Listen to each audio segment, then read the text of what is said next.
సాధారణంగా ఏ స్టార్టప్ అయినా ఏ బిజినెస్ అయినా చిన్నగా స్టార్ట్ అయ్యి అండ్ హ్యూజ్గా స్కేల్ అప్ అవడానికి ఇన్వెస్ట్మెంట్ అండ్ నెట్వర్క్ కూడా చాలా ఇంపార్టెంట్.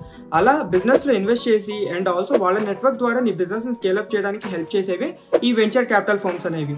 ఈ వెంచర్ క్యాపిటల్ ఫర్మ్స్ అనేవి ఏం చేస్తాయంటే డిఫరెంట్ సోర్సెస్ నుంచి ఒక ఫండ్ని కలెక్ట్ చేసి అలా కలెక్ట్ చేసిన ఫండ్స్తో హైలీ పొటెన్షియల్ రిటర్న్స్ ఉన్న కంపెనీలోకి ఇన్వెస్ట్ చేసి అండ్ ఆల్సో వాళ్ళ నెట్వర్క్ ద్వారా ఆ కంపెనీని స్కేల్ అప్ చేస్తారు ఈ వెంచర్ క్యాపిటల్ ఫర్మ్స్ అనేవి.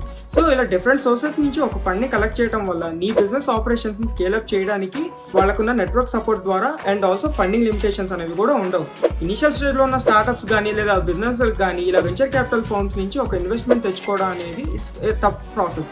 ఎందుకంటే ఇనిషియల్ స్టేజ్ లో ఉన్న స్టార్ట్అప్స్ లేదా బిజినెస్ కి ఒక ప్రాపర్ రెవెన్యూ జనరేషన్ లేకపోవడం వల్ల అండ్ బిజినెస్ మోడల్ లేకపోవడం వల్ల కూడా ఈ వెంచర్ క్యాపిటల్ ఫర్మ్స్ అనేవి ఇన్వెస్ట్ చేయడానికి ఇంట్రెస్ట్ చూపివు. అండ్ ఆల్సో నువ్వు గనక నీ బిజినెస్లో కానీ లేదా నీ ఆపరేషన్స్ని స్కేల్ అప్ చేయడానికి వెంచర్ క్యాపిటల్ ఫర్మ్ నుంచి ఒక ఇన్వెస్ట్మెంట్ కనుక తెచ్చుకోవాలి అనుకుంటే కనుక నువ్వు రెడీ చేసే ప్రోడక్ట్ కానీ అండ్ ఆల్సో బేస్డ్ అపాన్ నీ బిజినెస్ లైఫ్ సైకిల్ని బట్టి కూడా ఈ వెంచర్ క్యాపిటల్ ఫర్మ్స్లో ఇన్వెస్ట్మెంట్ రౌండ్స్ అనేవి వేరీ అవుతూ ఉంటాయి. ప్రతి రౌండ్ కూడా ఒక సర్టెన్ అమౌంట్ రైజ్ చేసి అండ్ నీ బిజినెస్ ఆపరేషన్స్ని స్కేల్ అప్ చేసుకోవచ్చు.